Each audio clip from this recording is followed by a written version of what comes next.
आम्भे माने ईश्वर वाक्यरू किछि आलोचना करिबा पूर्वरु आपणा मस्तक नत करी ताहांक सम्मुखरे प्रार्थना करू।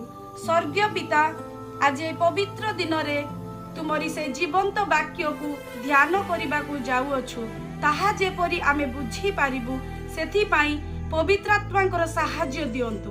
अनुग्रहकारी ईश्वर अनुग्रह करिछ बोली धन्यवाद दे यीशुंको नाम रे मागुछु, आमेन। आजिर प्रसंगर शीर्षक हेउछि आपणको पाई जणे अछंती। रोमियो पुस्तक 8 पर्व 31 पदरे एपरी भावरे लेखा जाए, तेबे ए समस्त दृष्टि रे आम्भे माने कोण करिबा? जदि ईश्वर आम्भ मानकर सपक्ष, तेबे आम्भ मानकर विपक्ष किए? आपणको पाई जणे अछंती, 10 जण नुहे, जणे अछंती। आपणको विरोध रे 1000 जण आसिले मध्य जणे अछंती। जदि प्रभु सपक्ष, तेबे विपक्ष किए? जदि आमाने रोमियो पुस्तक 8 पर्व 35 पद आमाने अध्ययन करिबा, ख्रीष्टଙ୍କ प्रेमरु किए आम्भ मानकु विच्छिन्न करिबो? कि क्लेश, कि संकट, कि ताड़ना, कि दुर्भिक्ष, कि उल्लंघता, कि विपद, कि खड्ग? जदि आपणଙ୍କ पाई से अछंती, तेबे आमे ए समस्त विषय को भय काहेकि करिबा? जदि सपक्षवादी से अटंती, तेबे आमे समस्त परिस्थितिर सामना करि पारिबा, कारण आपणଙ୍କ सहित ईश्वर अछंती। आपण हारिबे नाही। आपण काहेकि पराजित बोली भाबुछंती? आपणको पाई जणे अछंती। अन्य माने ए विषय को जानती नाही, किंतु आपण माने व मु जाने जे ईश्वर आमानको सहित अछंती।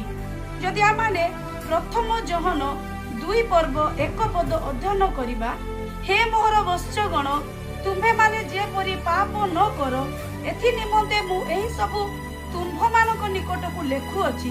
किंतु केही जदि पाप करे, ताहेले पितांक छामुरे आम्भ मानकर जणे सपक्षवादी अछंती, सेई धार्मिक यीशु ख्रीष्ट। जदि आपण पाप रे पड़ी भी गले, आपण को उठेइबा पाई, आपण को क्षमा देबा पाई, पुणी थरे आपण को सुस्थिर करिबा पाई आपणको पाई जणे अछंती। मूल कथा कोन? आमे जेपरि पाप न करू एथि पाई लेखुछंती। जदि पाप करू, जणे सपक्षवादी अछंती। पाप करिबा को सपक्ष नुहे, पापरु उद्धार करिबा पाई सपक्षवादी अटंती। तेबे डर काहेकि? अनेक लोक भाबंती जे आमको किए क्षमा करिवो, सेपरि भाबी आज सही पाप रे पड़ी रहिछंती, सही दोहला कादरू उठी आसी पारु नहंती। किंतु प्रभु कहउछंती, मु उद्धार करिबी, तुमे सही पापरु बाहरी आसो, कारण से क्षमा देबा पाई सक्षम अटंती। सेही दिन से पुओटी बापांकर समस्त संपत्ति को उड़ाई देइथिला, किंतु भाई तारो समस्त दुर्नाम विषय जो पाप करिथिला, अधर्म करिथिबा, से समस्त विषय जानिथिला। भाई विरक्त होउथिला, किंतु बापा ताकू अति आदरर सहित आलिंगन कले। पुओटी अनेक पाप करिथिला, अनेक मंद कार्य करिथिला, किंतु दिने से अनुताप करी निज बापांक पाखकू फेरी आसुअछि। आम्भ मानकर परमेश्वर मध्य आम्भ मानकर समस्त पापरु उद्धार करिबाकू सक्षम अटंती। आपण गोटिए पाद आगकू बाहर करंतु, प्रभु आपणको पाई 10 पाद आगकू आसीबे। आपण बापा बोली डाकंतु, प्रभु बोली डाकंतु, आपणको सेठू बाहर करी आनिबा पाई से सक्षम अटंती। जदि आमे दाऊदଙ୍କ विषय को जदि आमे देखिबा, दाऊदଙ୍କ जीवन को देखू, से परमेश्वर को दृष्टि रे पाप करिथिले। से चाहिथिले निजर पाप को गुप्त भाव रे रखि थांते, लुकायित भाव रे रखि थांते, किंतु से परमेश्वर को भय कले। सेथि पाई से निजर करिथिबा पापरु स्वीकार कले, सेथिरे प्रभु तांको क्षमा करिथिले। जदि आमाने गीत संगीता 51 पर्व आमाने 3 और 4 पद को जदि आमाने पठन करू, सेठरे एपरि भाव रे लेखा जाए, कारण मु आपना अधर्म स्वीकार करूअछि व मो पाप सर्वदा मो सम्मुखरे अछि। आ 4 पदरे लेखा जाए, मु तुम्भ विरुद्ध रे केवल तुम्भ विरुद्ध रे पाप करिअछि। एही अधर्म स्वीकार कला परे दाऊद अपना जीवन रे केबे भी आउ पाप कले नाही। जा आमाने प्रथम राजावली 15 पर्व 5 पदरे लेखा अछि प्रभु दाऊद को आहुरी सुदृढ़ कले एवं राज्य को स्थिर करी तांकु आहुरी संभ्रांत कले। जदि आमे पितरंक जीवन को देखु से मध्य ईश्वरंक सहित चुक्ति करिथिले। यद्यपि अन्य माने तुमको परित्याग करंती तथापि मु तुमको परित्याग करिबि नाही। जहाँ मार्क 14 पर्व 29 पदरे उल्लेख अछि किंतु माथ्यू 24 रो 74 पदरे जदि आम्भे माने पाठ करिबा जो पितर मार्क 14 अध्याय 29 पदरे ईश्वर को छाड़ी भी नाही बोली चुक्ति करिथिला से मध्य माथ्यू 26 पर्व 74 पद अनुसारे अस्वीकार कला।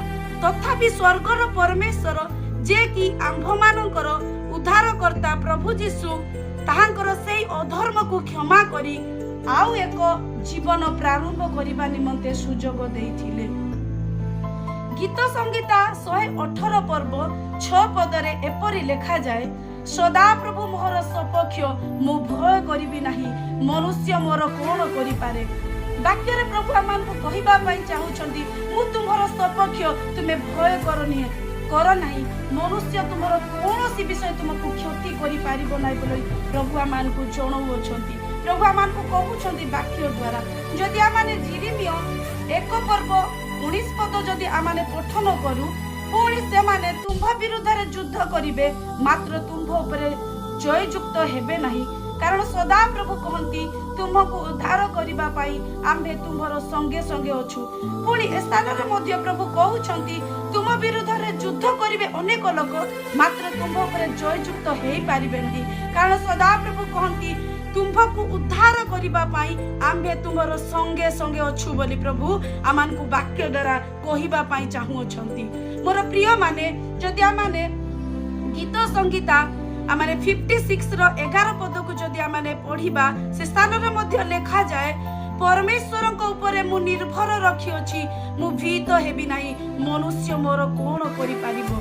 आमाने कहा निकट निर्भर करिबा से परमेश्वर को निकट निर्भर करिबा आमाने कोनोसी मनुष्य उपरे किबा कोनोसी अश्व उपरे कोनोसी आमाने मनुष्य निकट निर्भर करिबा ना केवल परमेश्वर को निकट रे आमाने जेतेबेले निर्भर करिबा से परमेश्वर आमान उद्धार करिबा पई से सक्षम होतंती।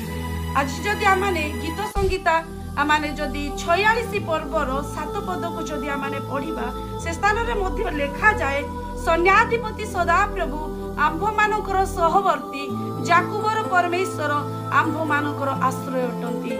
प्रभु आमान को कहउछंती से आमान को सहवर्ती अटंती से आमान को सहित गमनागमन करूछंती तांकर अदृश्य हस्त आमान को मस्तक मध्य रे से रखियोछंती तुमे भय कर नाही तुम सहित आम्बे गमनागमन करूछु बोली प्रभु आमान को वाक्य द्वारा आमान को जणैबा पई चाहूछंती। प्रिय मंडली आमाने कहारी को भी भय करिबा नाही केवल ईश्वर को भय करिबा कारण से आमान को सपक्षवादी अटंती। जदि आमाने रोमियो पुस्तक 8 पर्व 34 पद को अध्ययन करिबा किए दंडाज्ञा देव ख्रीष्ट जीशु तो मृत्यु भोग कले बरं से उत्थापित हेले से ईश्वरंकर दक्षिण पार्श्वरे अछंती से मध्य आम्भ मानक निमंते निवेदन करियछंती।